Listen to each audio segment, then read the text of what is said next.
Dua tersangka yang ditetapkan Direktorat Kriminal Khusus Polda Sumsel, masing-masing Junaidi, Direktur PT Palkon Indonesia, dan Rusman PPK Penimbunan dan Pembuatan Penahanan Tanah Sungai, Kementerian Kesehatan. Keduanya diduga terlibat korupsi di Rumah Sakit Khusus Kusta Kundur, Mariana Banyuasin, Sumatera Selatan. Polisi menerangkan tersangka Junaidi bersama tersangka Rusman mengambil keuntungan dari pembangunan beton penahan sungai tahun anggaran 2017 dengan mengurangi jumlah volume pekerjaan tidak sesuai dengan nilai kontrak kerja senilai 12 miliar rupiah. Dari hitungan penyidik dalam kasus ini, negara mengalami kerugian sekitar 5 miliar rupiah lebih. Polisi juga langsung menahan kedua tersangka. Hasil penyelidikan dimulai dari penyelidikan sampai dengan tahap 1 perkara tindak pidana korupsi ini terjadi.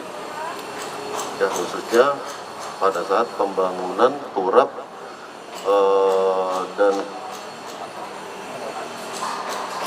penahan tanah sungai ya di Rumah Sakit Abdul Rifai Palembang Banyu Asin di tahun APBN tahun anggaran 2017. Untuk kerugian negara hasil dari pemeriksaan BPK-RI 5M 100 sekian juta rupiah.